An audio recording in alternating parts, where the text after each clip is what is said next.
Oke, selamat datang kembali. Kali ini kita mau bedah satu sumber yang cukup unik ya.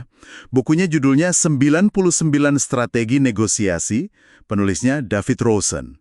Nah, perlu Anda tahu, Rosen ini gayanya Wall Street banget. Kompetitif, kadang keras, yang penting menang.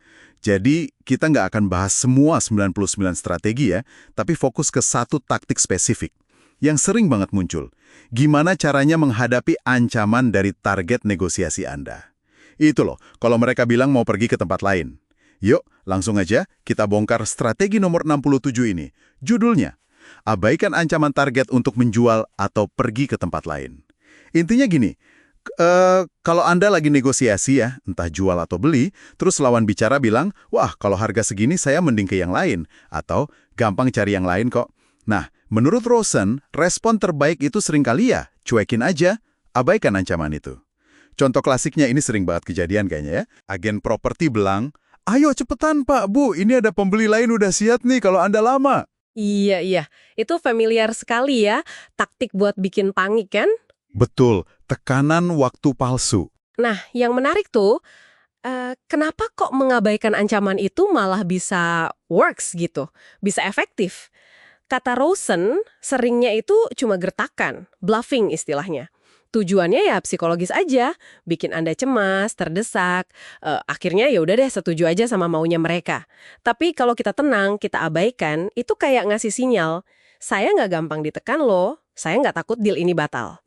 Ini soal mengubah dinamika kekuatan. Berani juga ya pendekatannya. Tapi responsnya gimana? Diem aja gitu? Atau ada kata-kata khusus?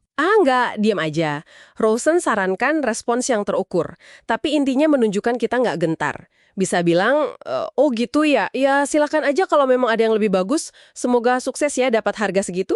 Wah, Jadi kita kayak balikin tekanannya ke mereka, suruh mereka buktiin ancamannya. Sekaligus nunjukin kalau aset ini, ya barang ini, bisa diganti, bukan satu-satunya. hebat juga ya, tapi perlu mental baja itu, pura-pura santai padahal mungkin hati deg-degan, takut hilang kesempatan. Terus biasanya apa yang terjadi habis kita respons gitu?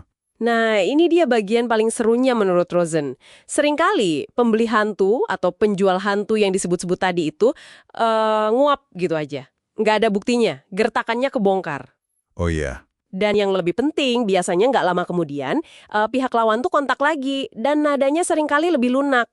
Kenapa? Ya karena kita udah nunjukin dua hal. Satu, kita nggak goyah sama tekanan mereka. Dua, secara nggak langsung kita bikin mereka mikir ulang. Jangan-jangan harga atau tuntutan mereka tuh kemahalan di pasar. Jadi posisi tawar kita, wah, naik drastis. jadi ini bukan sekedar keras kepala ya, tapi ada perhitungannya. Tapi pasti ada syaratnya dong. Nggak mungkin selalu berhasil kan? Betul sekali. Tepat. Dan ini nyambung ke prinsip Rosen yang lain. Pentingnya persiapan, punya rencana cadangan, plan B, C, D gitu. Taktik ngabaikan ancaman ini cuma manjur kalau Anda, dan ini penting, benar-benar siap, mental dan praktis, buat walk away. Buat pergi ninggalin negosiasi. Harus sudah ada alternatif lain di kantong, atau paling nggak keyakinan kuat bisa dapat deal lain yang sepadan. Kalau nggak siap terus nekat ngabaikan ancaman ya, bisa jadi bumerang.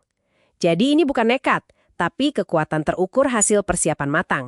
Oke. Jadi kuncinya persiapan dan ketenangan ya. Jangan panik dengar ancaman gitu. Anggap aja bagian dari permainan negosiasi. Tunjukkan kita punya pilihan lain.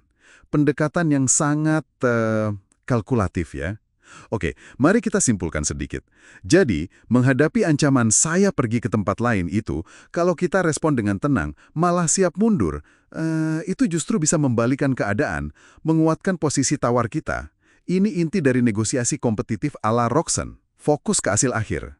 Nah, ini mungkin bisa jadi bahan renungan buat Anda ya. Coba ingat-ingat lagi negosiasi Anda. Seberapa sering sih Anda merasa digertak pakai ancaman semacam ini? Dan gimana kalau Anda punya persiapan? Punya alternatif yang nyata? Apakah itu bakal mengubah cara Anda merespons gertakan itu? Membedakan mana gertakan kosong, mana ancaman yang beneran ada isinya?